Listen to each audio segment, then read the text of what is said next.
Alors on compare, on prend, on teste, on utilise. Puis on jette, on remplace et on amasse. Pas seulement les choses, les personnes aussi. Nos relations amoureuses et sexuelles sont à l'image de la société de consommation dans laquelle nous avons grandi. Pourtant, nous voulons être aimés. Être aimés durablement, être aimés pour ce que nous sommes. C'est notre désir le plus profond. Alors pourquoi y renoncer puisque c'est possible de le réaliser?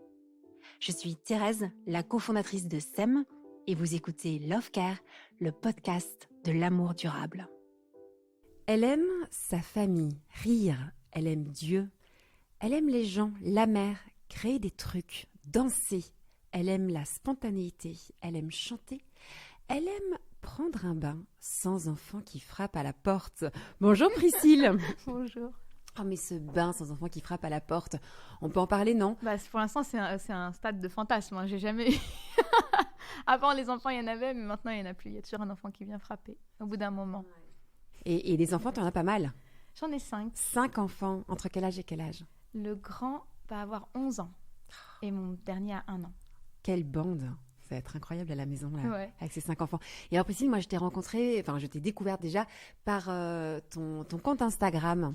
Dépassée, mais heureuse. Ouais. J'adore le concept. Ouais, il faut mettre le mais au bon endroit, tu sais. Parce que si je suis heureuse mais dépassée, c'est terrible. Mais si je suis dépassée mais heureuse, ça va. Tu vois. C'est génial, mais tu as tellement raison. Et c'est vrai que sur ce compte, tu partages des petits conseils que tu as entendus à droite, à gauche, ou que toi-même tu as compris par ton expérience, au travers de vidéos très courtes, très pertinentes, que tu es dans ta salle de bain parfois. Non, j'ai l'impression, mais je me dis, mais où est-ce qu'elle est? Je suis sur les toilettes, ouais. C'est le seul génial. endroit où on me fiche la paix. Mais c'est génial. Et de manière Et hyper encore. spontanée, parce que tu es toujours un peu à droite, à gauche, en train de faire ta petite vidéo. Et là, il y a un décalage entre cette petite vidéo faite, effectivement, salle de bain, la voiture, dans ta cuisine, enfin bref, t'es pas toujours maquillée, etc. T'es là, très nature, et hop, tiens, au fait, j'avais envie de vous dire un truc. Et ce que tu partages, c'est des pépites, quoi. C'est des petites choses qui changent une vie toute simple. Parce que tu dis une vidéo, je veux dire une idée. Et moi, quand j'ai vu ça, j'ai dit, mais c'est génial ce qu'elle est en train de faire là. Tu es en train justement de semer, on est vraiment dans le thème de Sème Love Care, mais tu sèmes des petites graines chez celles et ceux qui regardent tes vidéos et qui peuvent vraiment transformer une vie et un quotidien. D'abord, je voulais te remercier pour ce que tu fais, Priscille. C'est gentil. Non, très sincèrement, merci. Et c'est drôle parce que moi-même, je suis maman depuis pas mal d'années. Et en regardant tes vidéos, j'apprends encore des choses, je découvre des choses. Le dernier truc que j'ai découvert, quand même, c'est ton histoire de body. Non, parce qu'il y a des choses profondes, des choses un petit peu moins profondes, on peut le dire. Fou, la vidéo qui sert à rien sur le body, elle est hyper regardée. Et puis, il y a des fois, je travaille vraiment plus une idée vraiment profonde. Et ça marche moins bien qu'une bêtise sur le body, mais c'est pas grave. Non, mais la bêtise sur le body, attends, oui et non. Parce qu'en fait, elle comprend qu'en fait, on peut enlever un body par le bas. Mais moi, j'ai jamais compris ça non plus. Donc, ça m'a fait rire quand tu partages ça. Et en même temps, parfois, tu vois, enfin, même souvent, la plupart du temps, tu donnes un petit conseil. Moi, j'avais été aussi touchée par ton conseil sur le ça déchire. D'avoir cette expression, tu disais, tu utilises une expression du genre ça déchire. Et d'apprendre aussi à être plus précise dans sa parole. Ça déchire parce que ça, c'était bien. Ouais. Et j'en ai reparlé à mes enfants là récemment. Alors, disant, tiens, regardez, on a regardé la vidéo ensemble. J'ai dit, mais on peut peut-être faire un effort ensemble de plus préciser les choses. Donc voilà, tout ça pour dire que même les vieilles mamans comme moi, enfin, je veux dire, les mamans qui ont des enfants qui sont vraiment très, très grands, on est nourris par ton contenu. Et d'abord, merci Priscille. Tant mieux. Merci de me dire ça m'encourage. Non, et je le pense profondément, c'est pour ça que je voulais te rencontrer. J'aime bien rencontrer des gens qui font du bien.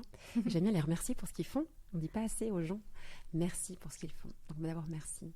Et alors, dis-moi, moi j'ai quand même une question, c'est comment tu en es arrivée à faire des vidéos sur Instagram qui cartonnent, hein, tu as énormément de gens qui te suivent, tous les jours, tu en as de plus en plus. Comment ça t'est venu, cette idée de te mettre dans ta salle de bain et de nous faire cette petite vidéo? C'est une très bonne question. Je ne sais pas s'il y a un jour précis où j'ai eu l'idée. J'ai l'impression que c'est plus un cheminement. J'ai un peu baigné dans le concept des vidéos de toute façon. Mes grands-parents, ils tenaient un club vidéo à l'époque où tu coupais ta bande de films. Et comme ils me gardaient souvent le mercredi, j'ai un peu baigné là-dedans. En tout cas, dans l'univers de tiens, on écrit un petit scénario et on en fait un petit film. Ça, c'était toujours dans ma tête de toute façon. Donc, quand on était en grande vacances l'été avec tous les cousins, on s'écrivait notre petit scénario. On se faisait le petit film de l'été qui était un peu pourri quand on le regarde maintenant, mais ça nous drivait toutes les vacances en tout cas. Donc ça, c'était toujours quelque part. Le concept d'une vidéo, ça sert à passer quelque chose. Et d'ailleurs, j'avais souvent des clashs avec mon grand-père parce qu'il écrivait des choses très profondes et je disais, mais c'est pas drôle. Et mon grand-père, il disait, mais pourquoi il faut toujours rigoler avec toi ? Pourquoi il y a besoin de rigoler tout le temps ? Et oui, en fait, pour moi, il y a besoin de rigoler tout le temps. En tout cas, quand c'est possible. Hein. On va pas se mentir, on rigole pas quand on enterre quelqu'un. Encore que des fois, on a un rire nerveux. Mais je veux dire que je suis pas de ces gens qui croient qu'on peut rire de tout. Non, je suis vraiment de ces gens qui pensent qu'on peut pas rire de tout.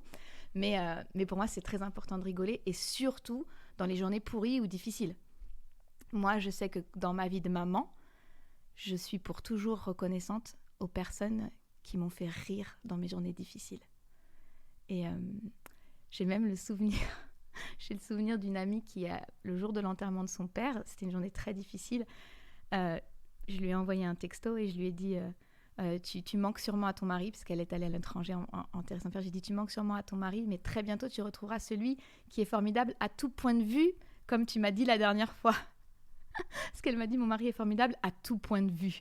J'étais là, merci pour le détail, ça me regarde pas, mais et je lui ai écrit ça, tu vas vite retrouver celui qui est merveilleux à tout point de vue, avec un petit clin d'œil. Et elle m'a dit, t'es la seule qui m'a fait rire le jour de l'enterrement de mon père. Donc non pas que c'était pas un événement douloureux, mais c'est juste la petite histoire que je me dis, en fait, moi je suis très reconnaissante aux gens qui m'ont fait rire dans les journées difficiles, et pas seulement qui m'ont fait rire. C'est ce que je disais quand je parlais avec ton ami tout à l'heure.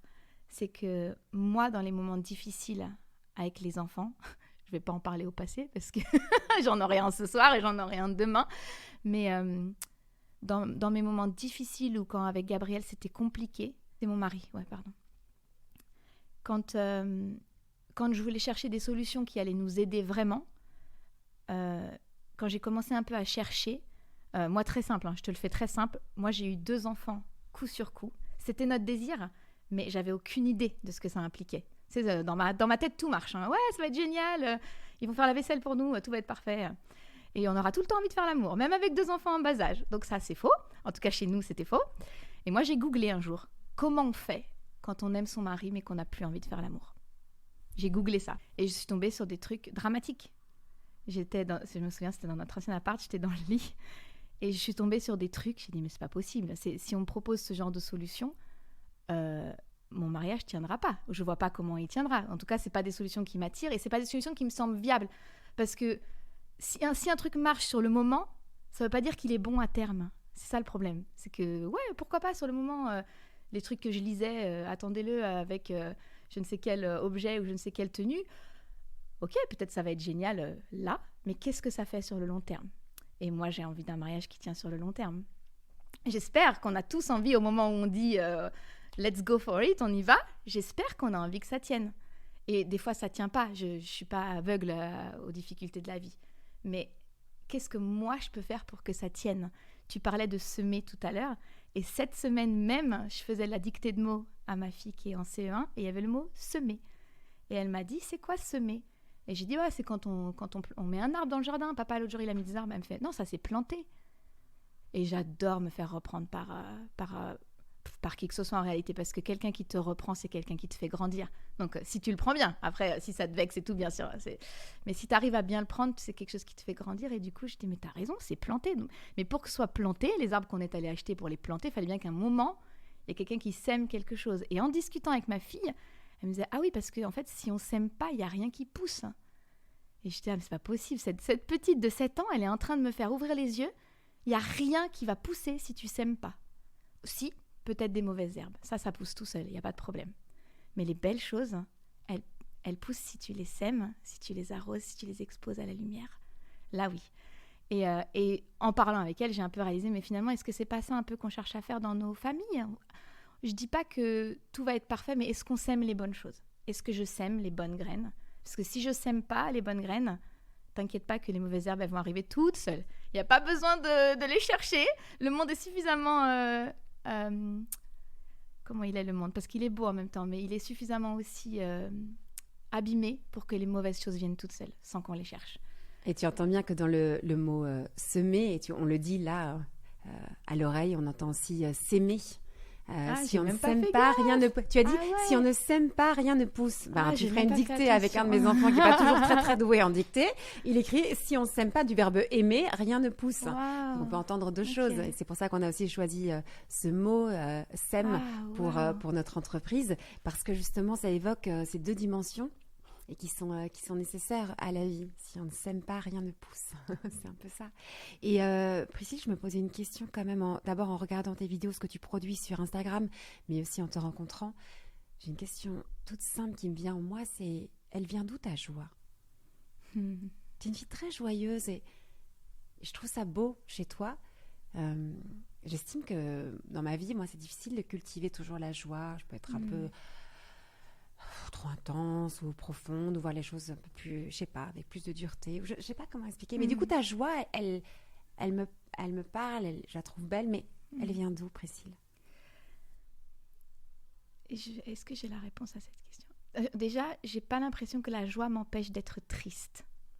C'est-à-dire que je pense que je suis joyeuse de base, c'est la base, mais ça n'empêche pas des gros moments de tristesse, des gros moments de doute, des gros moments de faiblesse, des moments de colère, et peut-être même des moments qui s'apparenteraient à du désespoir quand je vois pas a priori d'issue, et ce qui était le cas quand j'ai googlé. Mais si je veux être vraiment honnête, je pense que ma joie, elle vient du fait que j'ai la foi et ma joie ne vient pas de moi. Je ne pense pas qu'on puisse se créer de la joie. Ça veut dire quoi quand tu dis tu as la foi et qui fait que du coup cette joie vient? Ça veut dire quoi dire ça? Je pose la question très naïvement, mais parce que j'ai besoin de... Ça m'intéresse.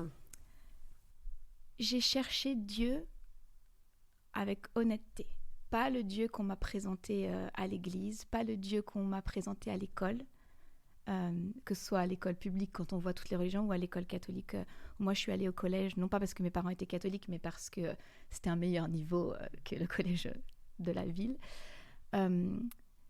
Et je voulais pas d'un Dieu qu'on m'avait présenté avec un filtre humain. Genre, si t'es malade, c'est Dieu qui veut t'apprendre quelque chose. Ah bon?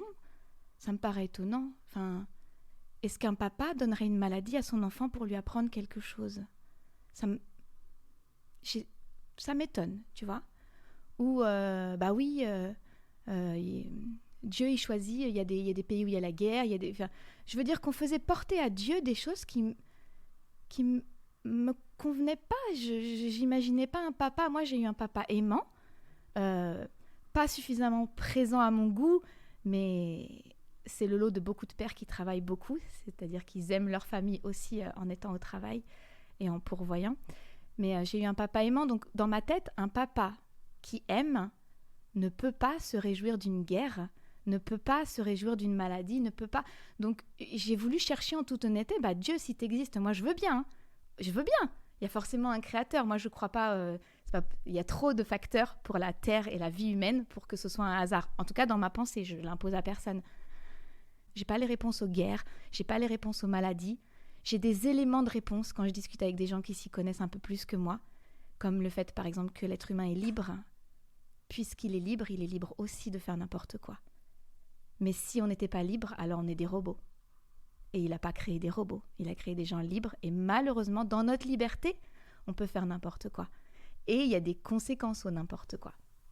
Et donc ça, cette foi, quand tu dis tu lis la vie de Jésus, ça t'aide dans ta vie de femme aujourd'hui, ici et maintenant, ta réalité aussi de mère de famille, ça t'aide à avoir de la joie au fond de toi? C'est un peu ça le lien que tu fais?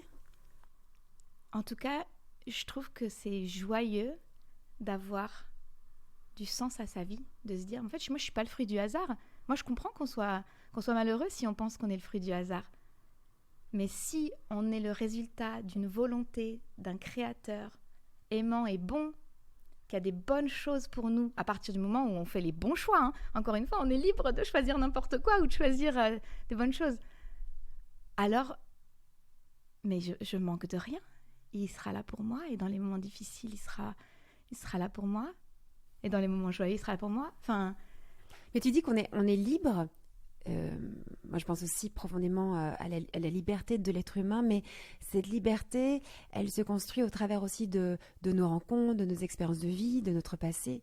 Et pour faire le lien avec ce que tu communiques, toi, au quotidien, grâce aux réseaux sociaux, c'est que parfois, on va faire des mauvais choix, on va faire quelque chose qui va faire du mal et engendrer de la peine à l'autre parce qu'on a manqué de formation, on a manqué d'outils. Complètement. Tu vois, et donc moi j'ai beaucoup aussi d'empathie pour les personnes qui font du mal, même aussi les parents qui, moi la première, je blesse au quotidien mes enfants. Je pense que c'était la plus grande souffrance, plus grande différence dans ma vie de mère, c'est le jour où j'ai découvert que je pouvais blesser mes enfants alors que je les aime infiniment. Et je les blesse pas intentionnellement, mais parce que moi je suis très très très imparfaite et que du coup voilà, et encore aujourd'hui j'en parle régulièrement avec mes enfants, on se demande pardon parce que moi je leur demande pardon aussi parce qu'évidemment j'ai des comportements qui ne les aident pas à pousser de façon belle. Je peux avoir des paroles blessantes, je peux avoir des attitudes blessantes, etc. Tout ça pour dire que on peut faire des choses qui font du mal, mais aussi soit par ignorance, parce qu'on n'a pas les outils, soit parce que nous-mêmes aussi, on a été blessés. Et c'est en cela que je trouve que ce que tu apportes dans le quotidien, avec ton humour, ta légèreté, ta joie de vivre, mine de rien, tu donnes quand même des petites clés pour s'aimer mieux, pour aimer plus. C'est pour ça que je te dis, j'avais envie de te rencontrer dans ce cadre de podcast, parce que je pense que tu aides, tu vois, à mieux s'aimer. Tu vois ce que je veux dire ? Et ce que j'essaye, c'est de partager... Tu vois, je me positionne pas du tout. Tu as commencé en disant tu nous donnes des conseils. Ça résonne pas du tout dans mes oreilles, vrai, ça, parce que je me positionne pas du tout comme quelqu'un qui donne des conseils. C'est vrai. Et ou t'es pas du tout quelqu'un qui donne des leçons. Non, non, du tout. T'es pas comme ça. T'as raison. Mais c'est aussi parce que je suis pas suffisamment assurée aussi, peut-être. Tu vois, je me positionne pas comme tiens, je connais quelque chose, fais ça, ça va marcher. Non, c'est plus, tiens, j'ai entendu ça, j'ai essayé. C'était pas mal, peut-être que vous aurez envie d'essayer, tu vois. Oui, tout comme... c'est vrai. Ouais. Non, mais je rebondis parce qu'effectivement, je disais le mot de conseil. Conseil parce qu'en fait, tu vas, dans la façon dont tu amènes les choses, il n'y a pas du tout, jamais t'es donneuse de leçons ou avec un... Juste avec mon mari, quoi. J'espère bien quand même, dis-moi, t'es une affreuse épouse. Ça va tous nous rassurer. Mais par contre, dans ce que tu vas nous apporter, je dis conseil parce qu'effectivement, ça reste un peu dans la tête. Ah tiens, c'est vrai, je pourrais faire autrement. Et en cela, c'est comme un petit conseiller, comme ça, un petit quelque chose que tu as au coin de la tête et tu peux y penser dans les moments où tu es face à cette situation. Mais tu as raison, tu n'es pas là-dedans. Et je pense que c'est pour ça que tu touches autant. C'est pour ça que tu rejoins le cœur de tellement de parents parce que tu viens de dire tiens, j'ai entendu parler de quelque chose, quelqu'un m'a dit. Souvent tu commences comme ça. Mais en plus c'est vrai, c'est quelqu'un qui m'a dit. Des fois c'est même pas quelqu'un qui m'a dit, j'étais assise à côté d'une table de gens qui parlaient, c'était même pas pour moi, mais j'ai attrapé l'info. Mon mari il supporte pas parce que quand on est tous les deux en amoureux, on déjeune. Et au bout de 10 minutes, il me fait « Mais tu m'as pas écouté tout ce temps-là » Je suis là « Oh, je suis désolée, mon amour !» J'étais en train d'écouter les gens à côté parce que j'ai besoin de ce qu'ils sont en train de dire, tu vois. Donc, en fait, c'est vrai, ce que je veux dire, c'est que c'est vraiment des trucs que j'ai entendus. Ouais. C'est pas « Ah, tiens, il y a mon idée et comme je l'assume pas, je vais dire que c'est l'idée de quelqu'un d'autre. » C'est tout en... C'est juste... C'est en vérité, quoi. C'est parce que c'est comme ça. J'ai vraiment lu ça quelque part. Des fois, je sais même pas où. Et je l'ai mis en place et ça marche. Ou alors ça marche pas, parce qu'il y a des fois ça marche pas. Ou alors ça marche sur un enfant et pas sur les autres. Si on avait la clé, on se la transmettrait. On n'a pas la clé qui marche pour chaque enfant. Le pass là, qui passe dans toutes les portes, on l'a pas. Et en même temps, si on l'avait, ça ferait qu'on ne prendrait pas le temps de connaître chacun de nos enfants. Mais ça, par exemple, ce que tu viens de dire là, on n'a pas là une clé qui permettrait que ça fonctionne pour tous nos enfants. Ça, typiquement, c'est quelque chose de très fort de le dire. Ah bon ? Parce qu'on peut penser en tant que parent que, bon, on a reçu, je sais pas, on a un certain principe et puis on va l'imposer à chacun des enfants. De ne pas comprendre que chaque enfant est unique, que chaque enfant a des besoins tout particuliers pour bien grandir. Si on prend toujours cette métaphore de cette graine qui va pousser, qui va grandir, qui va fleurir, et que chacun a besoin d'être cultivé d'une façon, tu vois, prendre soin de façon particulière. Il a besoin du soleil, t'en as un, il n'a pas besoin du vent, t'en as un, il a besoin du vent, t'en as un... Mais oui, non mais au secours. Mais au secours. Et en fait, c'est exactement ça. C'est drôle parce que toi, tu as une famille nombreuse, là, t'es 5 enfants, et donc tu as dû l'expérimenter dans ta vie de femme, que 5 enfants et 5 personnes très différentes. Non ? Et en fait, c'est presque plus. Parce que ma deuxième l'été n'est pas exactement pareil que ma deuxième l'hiver. Tout comme toi et moi, on n'est pas exactement pareil la semaine où on a nos règles et la semaine où on n'a pas nos règles. C'est-à-dire que tu peux pas dire, ça y est, j'ai la clé qui va marcher à chaque fois. Bah, peut-être qu'il y en a qui peuvent, mais moi, j'ai même pas la clé pour moi-même. C'est-à-dire que même moi-même, mon cœur à moi que je connais depuis 39 ans, je n'ai pas la clé. Il y a des réactions que j'ai qui me dépassent et que je ne comprends pas. Et je voudrais avoir la prétention d'avoir la clé pour quelqu'un d'autre dont j'habite même pas son corps, son âme, ses pensées. C'est pas possible. À part prendre le temps et être à l'écoute, je vois pas comment on peut commencer à avoir un début de clé. Ouais, et c'est ça en fait, cette accessibilité qu'offre aussi Instagram. C'est bien parce que j'aime bien aussi qu'on pas toujours diaboliser ces réseaux sociaux. Au contraire, on voit bien qu'ils peuvent être des outils formidables pour nous apporter de la joie, pour nous apporter du divertissement. On en a besoin aussi dans notre vie. J'aime bien que tu insistes là-dessus. Ouais. Parce que moi, je suis trop sérieuse. Ça me fait quelque chose. Ah non, Et toi, puis... t'es agréable à écouter. Ouais, moi, je je suis un trouve peu sérieuse. Pas très drôle. Moi, j'ai une petite sœur qui est très, très, très drôle et qui fait des dessins sur Instagram. Et je me dis, la force du dessin et de l'humour est tellement puissante par rapport à... moi, je suis formation philosophique, donc je suis une femme d'idées, un peu voilà. Bref, tout ça pour dire que j'adore ce que tu apportes là, parce que tu dis de la joie, de la légèreté, c'est important dans nos vies aussi. Et aussi, voilà. Oui, parce que si c'est que du divertissement, ça va pas changer nos vies. Donc toi, tu arrives à mêler les deux, donc bravo. Et c'est vrai que, mais c'est pas, attends, bravo, c'est vraiment merci, parce que tu rejoins deux besoins, à la fois d'avoir de la joie, de la légèreté, et en même temps le besoin d'être nourri quand même, de pouvoir avoir, comme tu dis, d'être encouragé dans sa vie quotidienne. Et je me demande parfois, quand je regarde tes vidéos, t'es pas obligé de me répondre sans toi, Bermoli, mais il en pense quoi, ton mari? Je fais rien sans lui. Tu fais rien sans lui? Je fais rien sans lui. Ça veut dire quoi, ça? En 2023, on ne fait rien sans mon mari, ça m'intéresse. Pourquoi tu dis ça? Ah oui, alors, c'est sûr que tout peut être mal pris, donc bien justement. sûr que je vais aux toilettes sans mon mari, hein, d'accord? Donc, on est rassurés, Priscille. Non, ça, il c'est faut bon. que je fasse attention à ce que je dis. C'est pas que je fais rien sans lui, mais je prends... Tes vêtements, tu fais sans lui ou bien c'est lui qui décide comment tu t'habilles? Mais non, c'est moi qui choisis mes vêtements. Parce que tu dis je fais rien sans lui, je te provoque. Oui, bah voilà, faut que je fasse attention à ce que je dis. Qu'est-ce que tu veux dire quand tu dis je fais rien sans lui? Ça veut dire quoi pour toi? On a décidé qu'on construisait ensemble. Donc, c'est énorme, le projet Instagram. C'est pas un petit truc que je vais faire dans mon coin et qui le concerne pas. Je passe mon temps à parler de lui, je passe mon temps à parler de nous. Alors, je t'interromps juste parce que tu parles de lui, tu parles de vous, mais toujours avec une immense pudeur. Tu vois, je trouve que tu n'es pas dans l'exposition impudique de ta vie de couple. Et ça, c'est assez fort de ta part. Ah non, mais quand il me saoule, je le dis aussi. Hein. Oui, mais tu le dis, mais quand je dis pudeur, ça veut dire que d'abord, on ne le voit pas tout le temps et on ne le voit pas du tout même, non? C'est arrivé rarement, ouais. C'est ça. Et, mais tu vois, tu n'es pas dans une côté j'expose mon couple. Pour moi, c'est pas ça. Ouais. Tu vas en parler. Mais c'est aussi, avec tu vois, quand je dis avec une certaine pudeur, c'est-à-dire avec une certaine retenue. En tout cas, un respect. Je voudrais jamais lui manquer de respect. Non. Et d'ailleurs, une fois, quelqu'un m'a dit tu manques jamais de respect à ton mari en public. Et je lui ai dit non, mais l'idée, c'est aussi de pas lui manquer de respect en privé non plus, en fait. Hein. L'idée, c'est pas en public le top et en privé, je lui vomis dessus, quoi. L'idée, c'est de se respecter mutuellement. Privé, public, ça devrait même pas changer quelque chose. Mais Pardon, parce que du coup, je t'ai interrompu en disant que tu en parlais avec beaucoup de pudeur. Mais tu disais que donc tu parles de lui, c'est un grand projet, ce projet Instagram. Il y a beaucoup de personnes qui te suivent. N'importe quel grand projet, en fait. C'est est-ce qu'on se lance là-dedans? Parce que c'est personne ne sait où ça va mener. En tout cas, toutes ces années où je le faisais et où il y avait genre, 300 abonnés, j'avais tellement envie d'arrêter. Je me disais, mais en fait... peut-être ça n'aide personne, en fait, parce que ça grandit pas, donc peut-être ça ne répond pas à un besoin.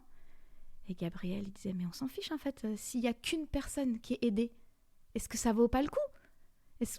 Alors pour cette personne, tu vas avec ta conviction, c'est pas les résultats qui déterminent ce que tu fais, c'est ta conviction. Je veux dire que c'est un truc qu'on porte ensemble, parce que si je le porte toute seule, quand je serai découragée, qui va me relever? Et d'ailleurs, c'est arrivé très souvent, et ça arrivera encore très souvent, parce que c'est pas tous les commentaires qui sont agréables.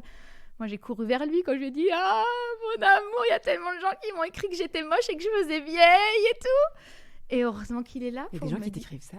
Ouais. C'est fou. Hein. Mais ça ne parle que d'eux. Non, mais à la limite, franchement, pourquoi est-ce que ça m'atteint autant? La question, elle est là.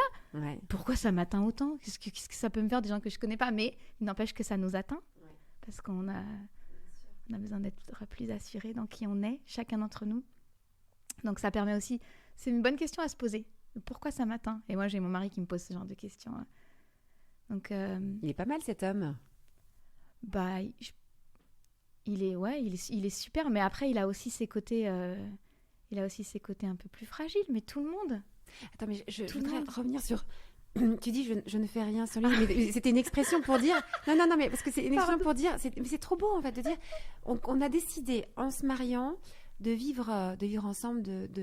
Et donc, dès lors qu'on a décidé de vivre ensemble, on soumet un peu à l'autre ses questions, ses prises de décision. On va en discuter ensemble. C'est ça que tu es en train de dire. C'est que tu n'es pas toute seule en train de dire, bah, si moi j'ai envie de le faire, je le fais. C'est ensemble. Bah, c'est pas ce genre de relation qu'on a envie d'avoir, en tout cas. Et tu parles de soumettre. Tu viens de dire soumettre. C'est un mot, aujourd'hui, qui fait hérisser les poils de tout le monde. Mais c'est aussi l'idée de dire, si mon mari m'aime, où est le problème de soumettre mon idée et d'avoir confiance dans son ressenti ? C'est pas qu'il va me contrôler, hein. Gabriel, il me contrôle pas. Mais est-ce que j'ai confiance dans son ressenti ? Est-ce que j'ai confiance qu'il va voir des choses que moi je vois pas ? Est-ce que j'ai confiance qu'on est complémentaires ? On va décider quelque chose, on achète telle maison.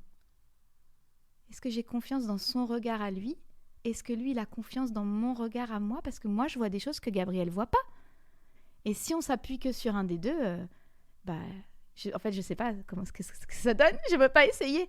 Je veux avoir confiance que si on est complémentaires, c'est que les deux regards sont importants. Et quand je dis je fais rien sans lui, c'est extrême. J'aurais pas dû dire ça parce qu'il y a plein de choses que je fais sans lui, mais c'est peut-être sans lui, on va dire physiquement. Genre, je vais moi-même acheter mes vêtements, mettre mes boucles d'oreilles, j'en sais rien. C'est des exemples un peu bateaux, mais dans mon cœur, il est tout le temps là. Je vais pas m'habiller d'une manière qui ne l'honorerait pas. De toute façon, ce serait ne pas m'honorer moi-même déjà. Donc, je sais pas si là c'est plus clair, mais c'est pareil de son côté. Je t'écoute attentivement parce que en fait, c'est très fort. C'est très puissant de dire ça. Je trouve puissant dans le sens où, d'abord à contre-courant. Et puis ça nous éclaire sur comment est-ce qu'on pourrait aussi, moi j'avais dans la tête comme ça, peut-être que c'est aussi un des secrets d'un amour qui peut durer, c'est de prendre des décisions en commun, et tu dis de faire vraiment, je décide de te faire confiance dans ton ressenti. Ça me parle beaucoup, ça, cet acte de confiance. C'est peut-être là qu'on sent vraiment qu'on s'aime l'un et l'autre, au lieu d'être dans une pensée très individualiste, parce que je dis ça à contre-courant, parce que ce qu'on peut observer, puis moi depuis mon poste d'observation tout particulièrement, c'est qu'aujourd'hui on envisage la relation et la relation conjugale, la relation de couple, comme deux individualités qui doivent être pleinement libres, mais libres on l'entend dans le sens chacun fait ce qu'il veut, comme il veut, on n'est pas dans cette idée de je vais te soumettre ces décisions. Combien de couples vont décider, l'un des deux va décider de, je sais pas, prendre tel ou tel travail sans vraiment en parler avec l'autre. Moi, ça arrive souvent, ça, au lieu d'être dans un échange, de voir ensemble si c'est la bonne décision. Mais tu peux, c'est juste qu'à mon avis, tu perds. Ouais, tu perds quoi quand tu dis ça ? Tu perds de la complicité, déjà. Parlons-en ensemble, voyons les pour, les contre, est-ce que moi je te vois bien là-dedans ? Mais tout ça, ça ne marche que si on est convaincu que l'autre, il est pour moi, il n'est pas contre moi. Mon mari, il n'est pas contre moi. Et moi, je ne suis pas contre lui. Donc si je lui dis « Ah, tu sais ça, je ne le sens pas », c'est pas pour l'embêter.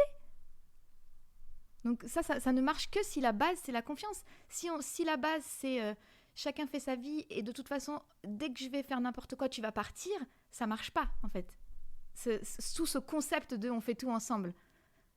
Mais si on se met ensemble, on va construire ensemble et on se fait confiance, et je crois que t'es de mon côté, t'es pas contre moi, on est la même équipe. Gabriel dit souvent, en fait, s'il y en a un de nous deux qui perd, on a perdu les deux. Et ça me parle beaucoup. Parce que moi, des fois, j'aime bien juste avoir le dernier mot de la conversation, tu vois, genre j'ai gagné la conversation. Mais ok, donc si Gabriel a perdu, au final, on est deux perdants, tu vois, parce qu'on est une seule équipe. Bon, après... c'est une petite phrase comme ça qui balance, mais elle me parle en tout cas, cette phrase. Et j'ai l'impression que c'est un leurre, cette espèce de liberté. Je fais ce que je veux, mais fais-le, il n'y a pas de problème, personne va... Mais à mon avis, tu vas passer à côté d'une merveilleuse relation. Et c'est les merveilleuses relations qui nous construisent. C'est pas faire ce qu'on veut. Par contre, je suis pas naïve sur le fait qu'il y a des relations qui sont vraiment toxiques. Tu vois ? Quand moi je dis ton mari n'est pas ton ennemi, c'est dans le cas où la relation est basée sur la confiance et le respect mutuel et tout. Je sais très bien, pour avoir malheureusement suffisamment vu de personnes, qu'il y a des fois où oui, le conjoint ou la conjointe est toxique. Donc c'est une parenthèse, c'est juste que c'est sur quoi on a commencé notre relation. Ou alors, sur quoi on va la recommencer. Si la base n'a été pas géniale, il n'y a pas de problème. Combien de fois, quand on construit un immeuble ou un parking, on va recasser, on va refaire bien. Et c'est OK si on refait bien. Merci de nous dire tout ça. Merci beaucoup. On veut encore en parler des heures avec toi. Il y a plein de choses que tu peux nous partager. Mais je vois le temps qui passe. Et peut-être pour conclure, j'aime bien poser cette question aux gens que je rencontre. S'il y avait une chose que tu aurais voulu entendre quand tu as commencé ta vie, peut-être quand tu as commencé ton mariage et ta vie de mère, ça aurait été laquelle? Un message que tu voudrais faire passer à celles et ceux qui nous écoutent aujourd'hui, que tu as compris quelques années plus tard, une chose que tu voudrais vraiment transmettre, ce serait quoi? C'est une bonne question. Il n'y a rien d'irrattrapable. Le premier truc qui me vient, c'est il n'y a rien d'irrattrapable. Aussi bien dans ta vie de couple, dans ta vie de maman, dans ta vie tout court. Je pense vraiment qu'il n'y a rien d'irrattrapable. Ça ne veut pas dire que c'est facile, hein, mais je suis convaincue. D'où te vient cette conviction qu'il n'y a rien d'irrattrapable? Tu pousses toujours plus loin. Un tout petit peu, parce que c'est quand même fou de dire ça. Dis-nous, Priscille, ça vient d'où cette idée qu'il n'y a rien d'irrattrapable?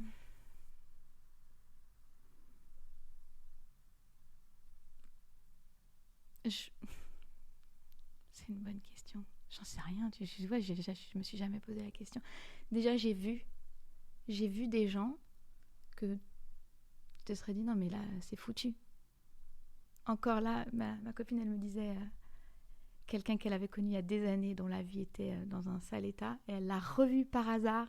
Genre le gars, il a monté sa société, il est marié avec des enfants, alors qu'elle aurait juré que il va pas dépasser les 20 ans vu comment il pourrit sa propre vie, quoi. Et il y a des gens qui sont là pour montrer c'est possible. C'est possible. Mais par contre, ça coûte, hein, ça va pas être gratuit. Hein. Tu fais pas un marathon en restant assis dans ton fauteuil. Mais c'est possible. Et je crois en un Dieu tout-puissant. Donc, s'il est tout-puissant, qu'est-ce qui est impossible? Merci de me dire ça. Merci pour ce partage. De me dire, il n'y a rien d'irrattrapable.